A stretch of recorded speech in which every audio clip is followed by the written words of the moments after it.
And now we want to look into critical Mach number. Right. So what we want to consider here is an airfoil in a low speed flow. Right. So you can look into this figure. Right. Figure 5. A definition of critical Mach number, where we have point A. This is the point A on the airfoil, is the location of minimum pressure on top of the airfoil. So basically, if you plot the pressure distribution, so this point A is the minimum pressure. So basically for the figure 5A over here, the free stream Mach number is given as 0.3, right? So in the expansion over the top surface of the airfoil, the local flow Mach number increases. So you can see here, you have the free stream Mach number of 0.3, but at the point A, the local Mach number at point A is 0.435. So it already increases from 0.3. Now it is 0.435. So let point A represent the location on the airfoil surface where the pressure is minimum, hence where M Mach number is maximum, right? So this is the lowest pressure, minimum pressure, but you having the highest Mach number, 0.435 for the figure 5A, right? So in figure 5A, let us say this maximum Mach number is 0.435. Now we want to assume that we gradually increase the free stream Mach number as B, for example, 0.5. Instead of 0.3, we increase it into 0.5. So the local Mach number at A becomes 0.772, right? So it is also increases, right, as shown over here. Okay. So let us now continue again to increase the free stream Mach number until we achieve just the right value, such the local Mach number at the minimum pressure point is equal to 1, right? So that in that particular case, we have the free stream Mach number to become 0.61. And when this happens, when the local Mach number at point A equal to 1, the free stream Mach number, we call it as the critical Mach number, MCR. MCR over there, which is equal to 0.61, right? So this critical Mach number is that the free stream Mach number at which sonic flow is first achieved at the airfoil surface. So this is the point at point A where the minimum pressure, right? So at that particular point, Mach number at the point A is equal to 1. So this is the critical Mach number that we obtain. So one of the most important problems in high-speed aerodynamics is basically to determine the critical Mach number of a given point, of a given airfoil. So different airfoil having a different shape, of course, they will have a different critical Mach number. Okay. So because of the values of the free stream velocity is slightly above the critical Mach number, the airfoil experiences a dramatic increase in the drag coefficient. All right. So let us look here where the free stream pressure and the local pressure at point A represent the static pressure in the free stream and at point A respectively in the previous figure. Okay, so for isentropic flow, where the total pressure P0 is constant, these static pressures are related as follows. So P infinity and PA ratio, PA over P infinity ratio, okay, can be related to the total pressure, right? So you can have expression of equation 56. Right?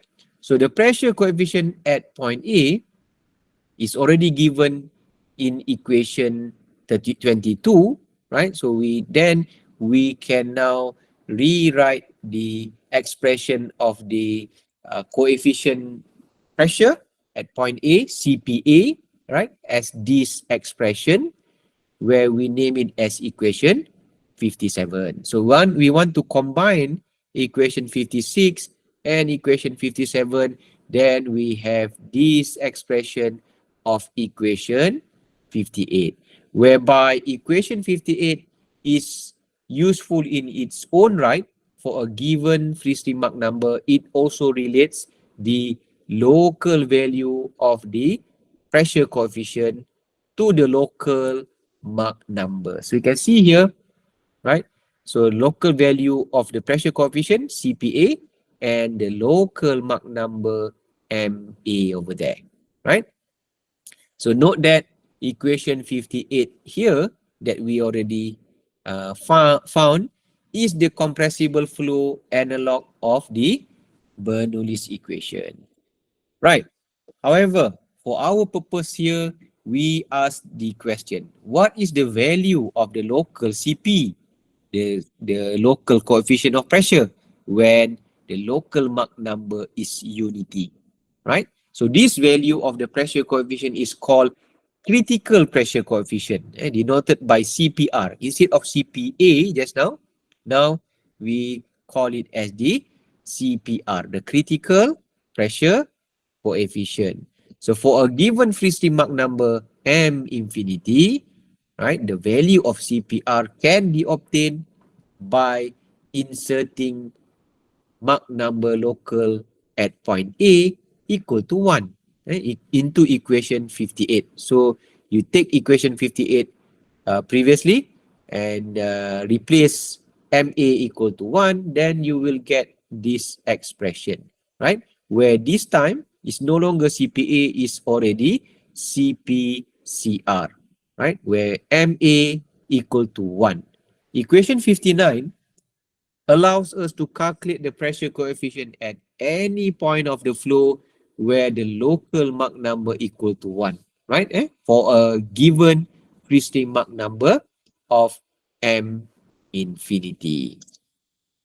For example, if we take Mach number free stream is slightly greater than the critical Mach number, say just now the critical Mach number is 0.61, right?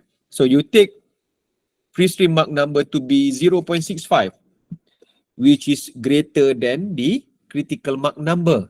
So then a finite region of supersonic flow will exist above the airfoil. So where this region of Mach number more than 1, but we have a sonic line which is equal to M equal to 1 over there. So do we have a region underneath there where the Mach number is more than 1?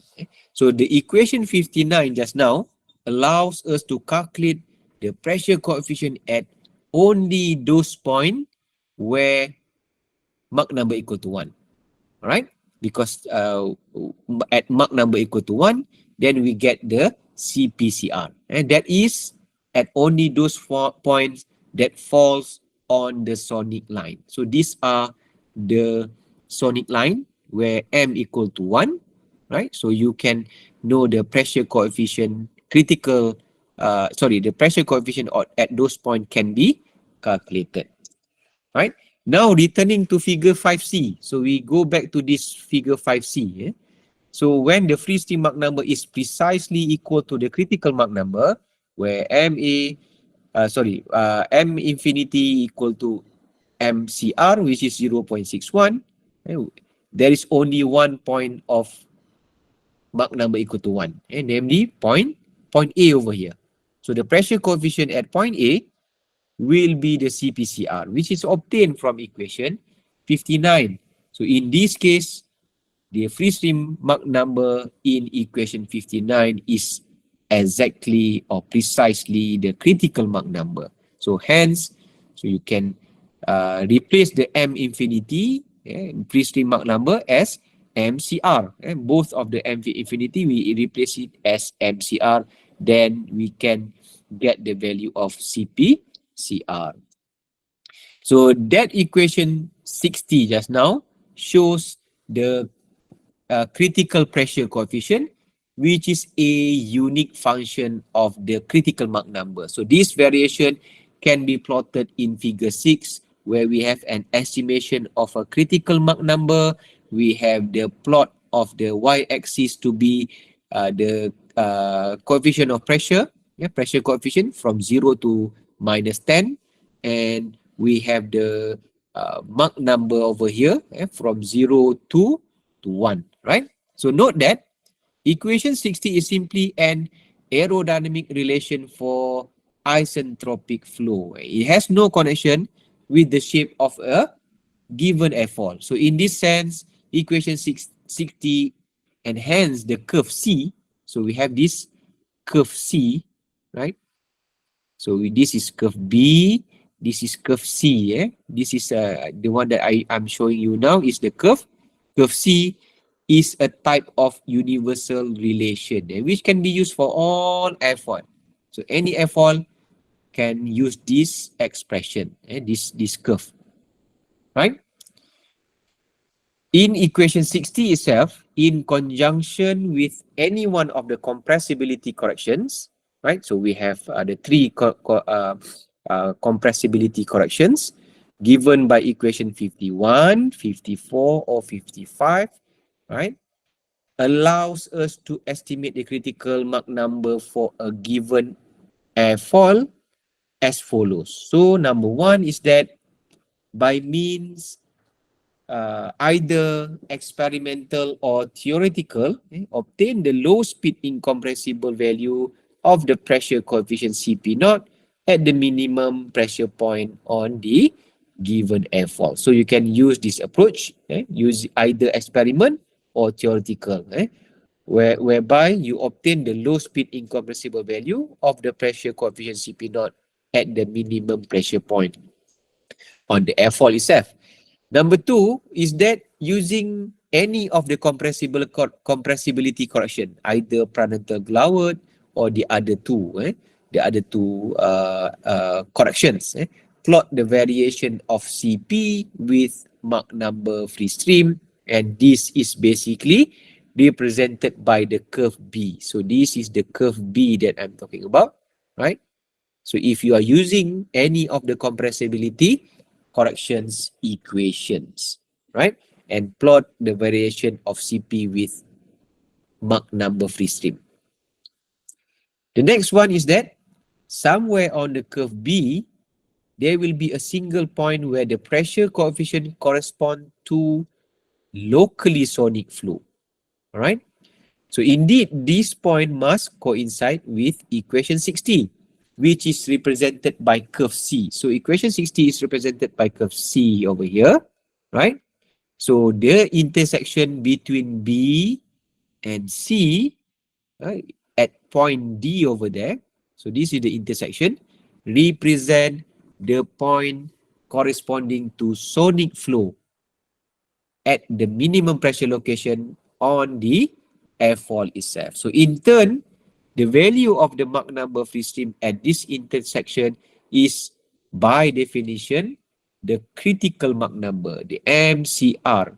So this is basically the critical Mach number where the curve C from the equation 60 coincide with the curve B, which is coming from the compressibility corrections equations. All right. So the graphical construction in figure 6 is not an exact determination of the critical Mach number. Although curve C is exact, but curve B is approximate. Curve B is approximate because remember when we compare the three compressibility corrections, right? Either Prandtl Glauert or Lighton and the other compressibility corrections. So it's just an approximate. It's not the exact value, right? So it actually represents the approximate compressibility correction. So hence, figure 6 gives only an estimation of the MCR. So the critical Mach number over here, the coincide, the intersection here D, where you get this value, is basically an estimation. However, such an estimation is quite useful because normally in our experimental, when you want to do design, aerodynamic design, you can use this value as preliminary design. Okay, and the result from figure 6 are accurate enough for most applications out there, right? So let us consider two airfoil. One is thin airfoil as shown here. The other one is thick airfoil, right? So first consider the low speed incompressible flow over this airfoil. The flow over the thin airfoil is only slightly perturbed from the free stream.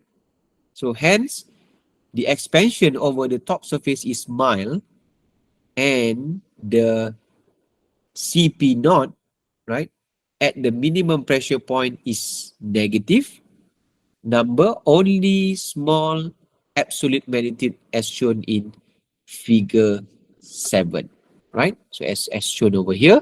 So this is the value of CP. So this is for the thick airfoil. The CP naught is there. The thin airfoil, the CP naught is lower, right? And when it coincide with the equation 6T, right? So you can see that the critical Mach number for the thick airfoil is less than the critical Mach number for the thin airfoil. So we recall back from equation 32, that is the pressure coefficient is parallel to the perturbation velocity potential, U. Hence, the smaller the perturbation, the smaller is the absolute magnitude of the pressure coefficient. So in contrast, the flow over the thick airfoil experiences a large perturbation from the free stream. So the expansion over the top surface is strong and the CP naught at the minimum pressure is negative number of large magnitude. So you can see here this the negative number of large magnitude, right? For CP naught of the thick airfoil, so it's greater than for the thin airfoil. So if we now perform for each airfoil the same construction as given in figure 6, we see that the thick airfoil will have lower critical Mach number. So as we said just now, it has a lower critical Mach number compared to the thin airfoil. For high-speed airplanes, it is desirable to have critical Mach number as high as possible. You want to have the critical Mach number as high as possible so that modern high-speed subsonic airplanes are usually designed with a relatively thin airfoil. That's why you can see that subsonic airplane, the airliners, whether it is Boeing or Airbus or any type of aircraft, right? So they are having a thin type of airfoil compared to very thick airfoil because you want to have a higher critical Mach number, right? Let us consider an example over here, example 5.3.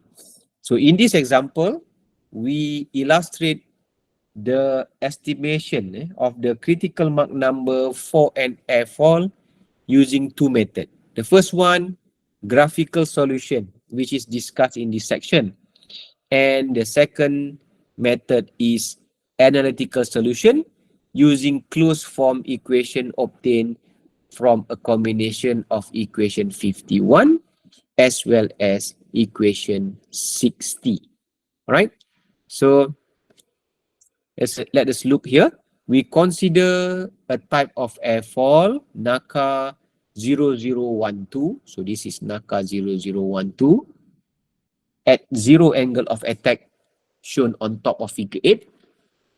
The pressure coefficient distribution over this airfoil measured in a wind tunnel. So you put your airfoil in a wind tunnel, you will get this pressure distribution, right? CP, okay? Which is given over here. So we have the X over C plot, right? From 0 to 1, and the value of the pressure coefficient from 1 to -1. So from this information, okay, before that, we want to say here the Reynolds number for the results over here is 3.65 times 10 to the power of 6 with 0 angle of attack. Using the first method, the graphical solution, so we refer back figure 0.9, right? Let us accurately plot the curve for CPCR versus MCR, right? So you use this equation 60, and then for a given gas, the gamma equal to 1.4 for air, right? So we can now tabulate the values. So we have Mach number and CPCR. So you can tabulate that using this expression, equation 60. You can get these values. So you can plot the line over there, this particular line, right? You get the curve C, right? So note that CPCR equal to 0 when critical Mach number equal to 1. CPCR equal to 0, right? Equal to 0 when critical Mach number equal to 1. So this make physical sense. If the free stream Mach number is already 1, there is no change in the pressure required to achieve Mach 1 at local point in the flow. Hence, the pressure difference PCR minus P infinity is 0, as well as the CPCR we know already, it is 0. See, okay. Following the 3-step procedure mentioned earlier, right? In the step number 1, we obtain the low speed incompressible value of the minimum pressure coefficient, CP naught minimum, from the pressure coefficient distribution given in figure 8. So the minimum value of CP on the surface is actually minus 0.43. Okay. Following step 2, equation 51, we have CP naught minimum equal to minus 0.43. Then we have from equation 51 where this expression comes out. Right? So we know CP naught minimum is minus 0.43. So we get equation 61, and some values of CP minimum, right, are tabulated below. Okay, this is the tabulated value for at different Mach number just now, right? Okay. So following the 3 steps, these values are plotted as curve B. Now we have curve B instead of just curve C, right? So from the values, okay, from the 2 curve B and C, we then get the intersection at point D, which is equal to 0.74 from the graph, right? So this, the free stream Mach number associated with point D is actually the critical Mach number for NACA 0012 airfoil. So which is equal to 0.74 over here. All right. So those are actually the steps for if we want to use the graph approach. The next question, we want to use analytical solution. Okay. So in figure B, curve B is given by equation 61. Right. This particular curve B, we obtain from equation 61. At the intersection D, the CP mean in equation 61 is the critical pressure coefficient M infinity. So you replace M infinity with MCR, right? And you get expression equation 62 at point D, right? So also at point D, the value of CPCR is given by equation 60 already. So hence, at point D, we can equate the right-hand side of equation 62 as well as equation 60. Then we will get equation 63. There's so many equations, right? Already 63 now. So from equation 63 is one equation with one unknown, which is the critical Mach number.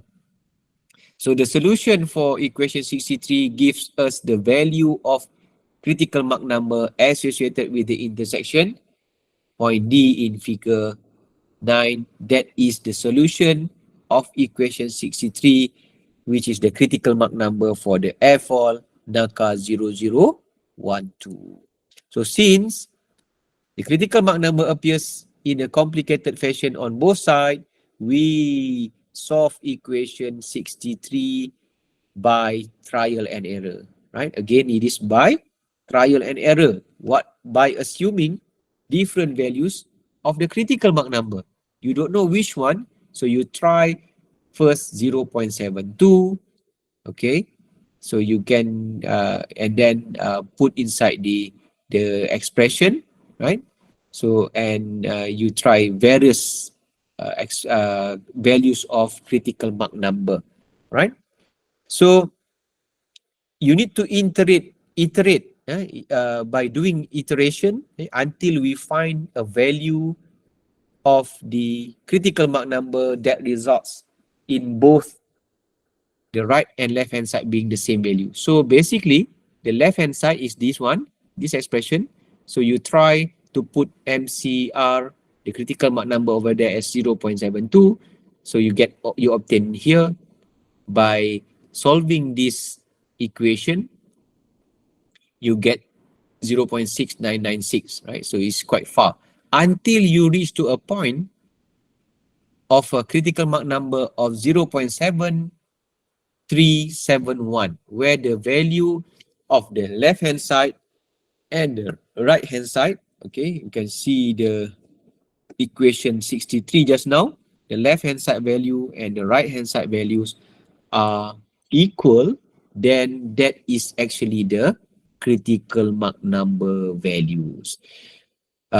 What we can see here, it is up to the 4 decimal place of accuracy, right? Note that within the 2 place accuracy of the graphical solution, if we just use 0.74 that we already obtained using the graph technique, we use the graph technique, we get 0.74, right? Which is actually, if we go deeper, we use this analytical method, we then actually get 0.7371. So it's actually the same value, 0.74 from the graph, 0.7371, which is actually 0.74 as well from the analytical solution. Right. Let us move into the last part of the topic number 5, which is the area rule. All right. In addition to the classic approaches of using thin airfoil and swept wing to cope with large drag rise near Mach number 1, in recent years, 2 rather revolutionary concepts have helped greatly to break down the sound barrier and near and beyond the speed of sound. So for a moment, let us expand our discussion from 2-dimensional airfoil to consider a complete airplane. So after before this, we only consider an airfoil shape, right? But now we want to look the bigger picture, the complete aircraft. Okay, so in this section, to where we want to learn about the area rule, we want to introduce a design concept that has effectively reduced the drag rise near Mach 1 for a complete airplane. A plan view of an aircraft over here, a schematic of non-area rule aircraft, okay, where you have the, this is a plan view. Let's say you look from above, okay, for the aircraft. It has a delta wing, and distance along the axis, a cross-sectional area versus distance along the axis of the airplane for a typical airplane of that decade are sketched here. And let A denote the total cross-sectional area at a given station. And note that the cross-sectional area distribution experiences some abrupt changes along the axis, right? So imagine this is the axis X, right? So with discontinuities in both A and dA over dx in the region of the wing. So you can see here, you just consider the fuselage, right?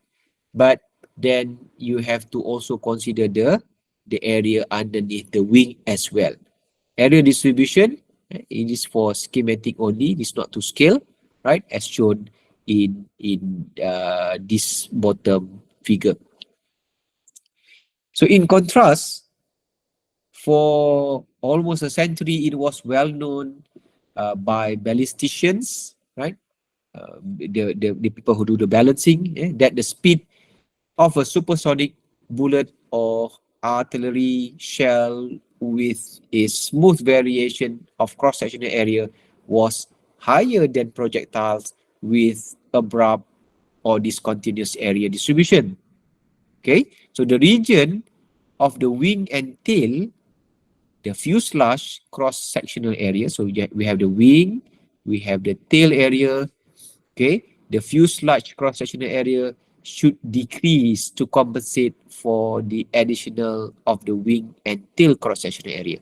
So if you look earlier, right, so over there the fuselage is like a cylinder, right, but this time there is like a bottleneck, like a Coke bottle over there, and the shape is already being reduced there, right? This led to a Coke bottle fuselage shape as shown in this figure. So basically the area distribution are much smoother compared to the area distribution over here where we have to compensate on the delta wing, right?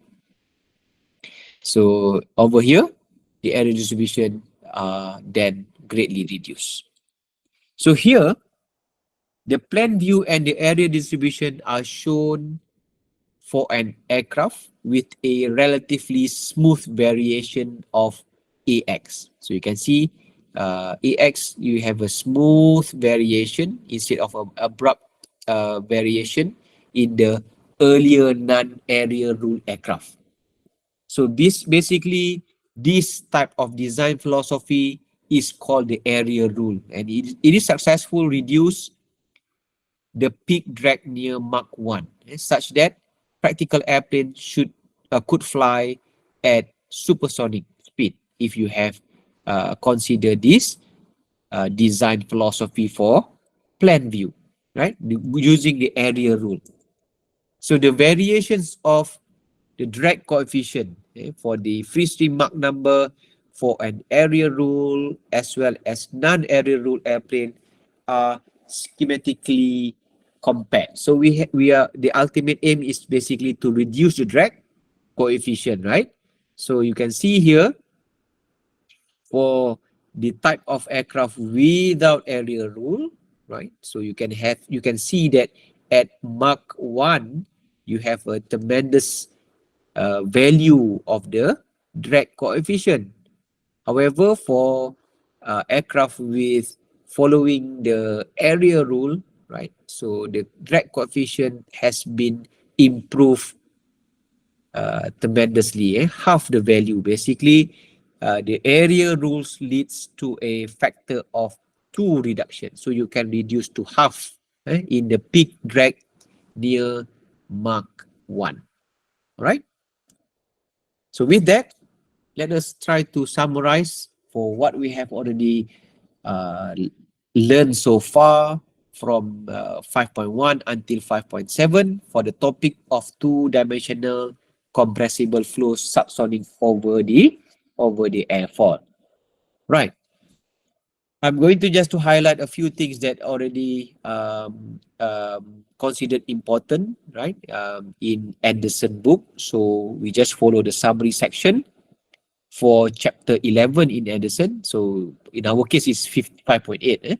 So for two-dimensional irrotational isentropic steady flow of a compressible fluid, the exact velocity potential equation is given as equation 12 over here, where the speed of sound value equal to this expression equation 13.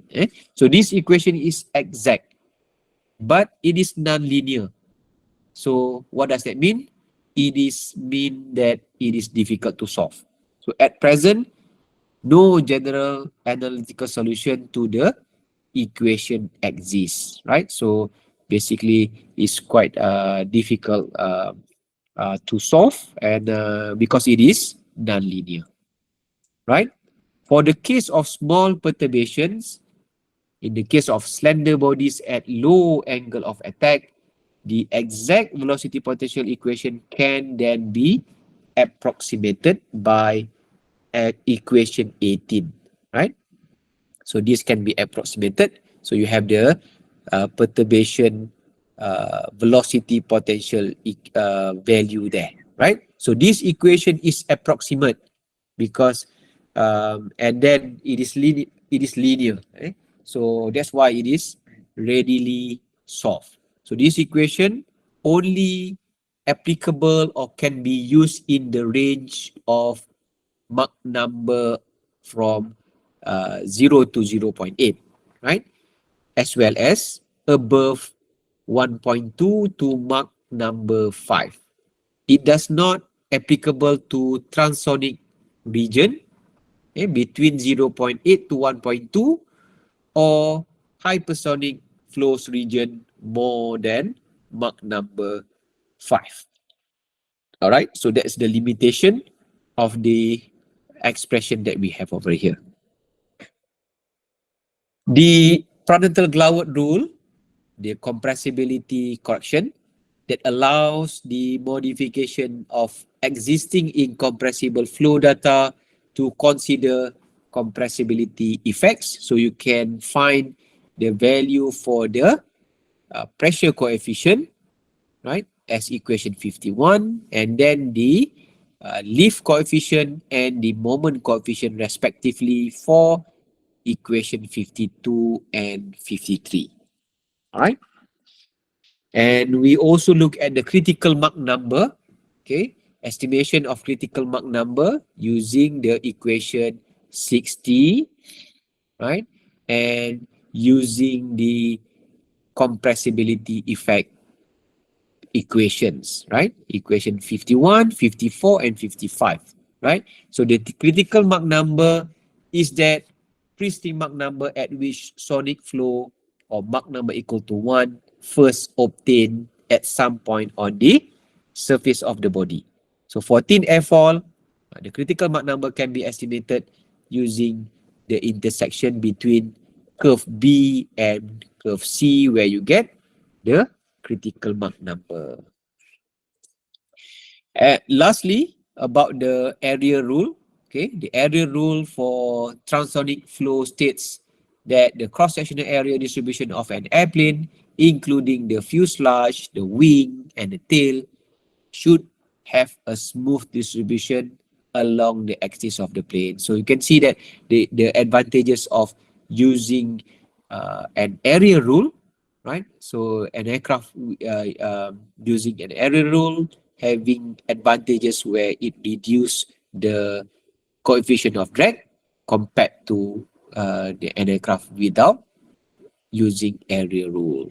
So with that, basically we have already covered the topic of two-dimensional compressible flows subsonic over the airfoil, right? So we have already looked at 5.1 until 5.7 and summarize the topic in such way so that you can then discuss with Dr. Hugh with respect to the